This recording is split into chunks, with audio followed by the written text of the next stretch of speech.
जय माता दी मित्रों। आज मैं आप सभी को काली महाविद्या साधना विधि बताऊंगा। ये काली दश महाविद्या जो है वह दक्षिणेश्वर काली को समर्पित है, जो कि शमशान काली के नाम से भी जानी जाती हैं। ये साधना बहुत ही उग्र, तामसिक और भयंकर है और इसका फल अति शीघ्र प्राप्त होता है। लेकिन इस साधना के कुछ नियम हैं। इस साधना को शुरू करने के लिए अमावस्या की रात या नवरात्रि, होली, दीपावली, सूर्य ग्रहण, चंद्र ग्रहण ऐसे प्रमुख तिथि का चयन करना अति आवश्यक है। अभी आगे आने वाले बहुत ऐसे महत्वपूर्ण तिथियां हैं जिसमें इस साधना को शुरू किया जा सकता है। साधना की तैयारी बहुत ही महत्वपूर्ण है। सबसे पहले ये साधना करने से पहले कपाल शुद्धि और मौन व्रत बहुत ही ज़रूरी है। यानी ये साधना जब भी आप शुरू करेंगे उसके 3 दिन पहले से आपको मौन व्रत रखना पड़ता है, मौन धारण कर लेना पड़ता है, काले वस्त्र धारण करना पड़ेगा। यानी ये साधना करने के 3 दिन पहले से ही काला वस्त्र आपको पहनना ज़रूरी है। और कपाल शुद्धि का मतलब ये है कि आपको इसमें सात्विक भोजन करना है, जैसे कि दूध, फल, इस तरह की चीज़ें खानी है बस।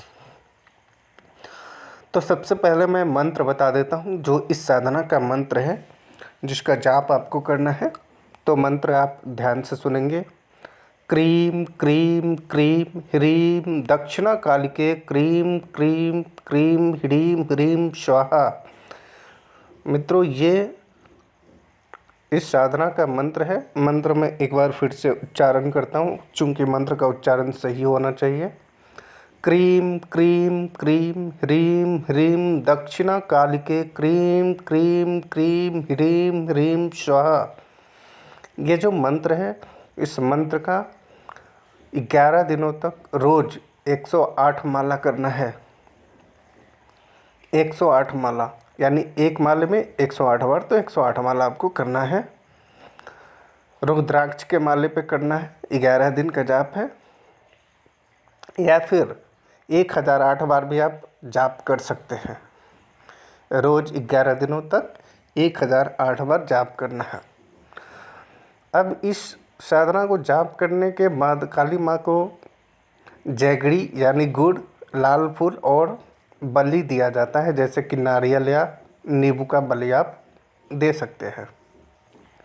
ये साधना करने से पहले आप अपने चारों तरफ एक सुरक्षा कवच बनाना ज़रूरी है। और साधना जब भी शुरू करें, मंत्र जाप जब भी शुरू करें, तो हनुमान चालीसा पाठ करने के बाद ही ये साधना शुरू करना है।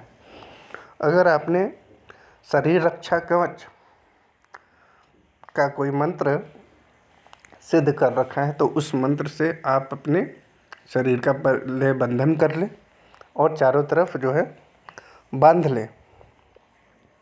उस एरिया को बांध लेना है। अगर आपने नहीं किया है कोई भी रक्षा कवच, कोई मंत्र नहीं आता है आपको या नहीं किया है, तो मैं एक साधारण सा विधि बता देता हूँ, जिससे कि आप अपने साधना स्थल या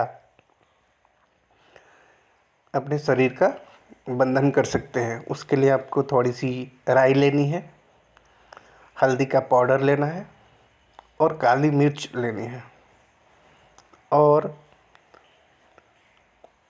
खूनी सिंदूर होता है वो लेना है। इन सब को मिला करके आपको अपने चारों ओर एक घेरा बना देना है उसी से, और उस घेरे के अंदर ही साधना आपको करनी है। उस घेरे से बाहर जाके कोई साधना नहीं करना है। इस साधना करने के बाद आपको जब ये 11 दिन पूरा हो जाएगा, फिर आपको हवन करनी है। इस 108 बार यही मंत्र जाप करके आपको जब भी स्वाहा करना है तो हवन करना है। हवन आप नॉर्मल धूप, गूगल से भी कर सकते हैं, जौ वगैरह डाल करके। अब जो है 11 दिन के अंदर आपका ये जो मंत्र है वह सिद्ध होने लगेगा, आपको पता चलने लगेगा।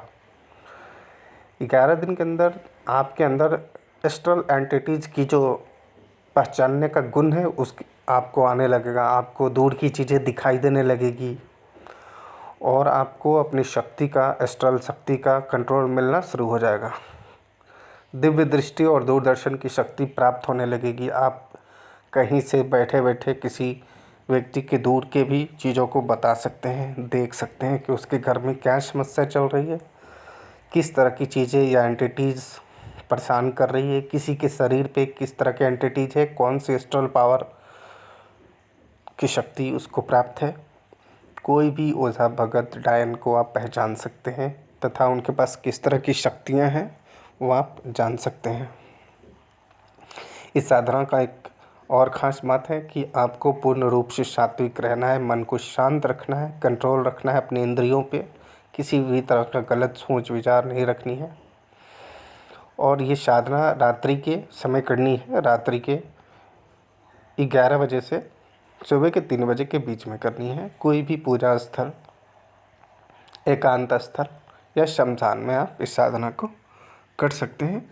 और साधना के बारे में किसी को भी कुछ बताना नहीं है। अगर आप बताते हैं तो कभी कभी साधना की जो शक्ति है, एस्ट्रल एंटिटीज जो होती है, वो रिवर्स बैक हो जाती है, तो आपके ऊपर भी इस तरह की परेशानियाँ आ सकती हैं।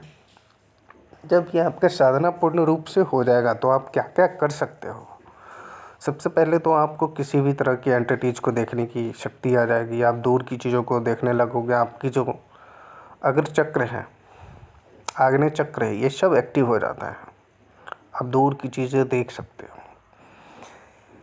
किसी भी शरीर के अंदर से किसी भी तरह का भूत प्रेत, किसी भी तरह का एंटिटीज़ हो, एस्ट्रल पावर हो, आप उसको निकाल सकते हैं, भगा सकते हैं, या आप उसके ऊपर कंट्रोल करके अपने पास रख करके उसका उपयोग भी कर सकते हैं। इस साधना करने के बाद किसी भी तरह के एंटिटीज़ के ऊपर आप अपना कंट्रोल प्राप्त कर सकते हैं और इस तरह के चीज़ों को कर सकते हैं।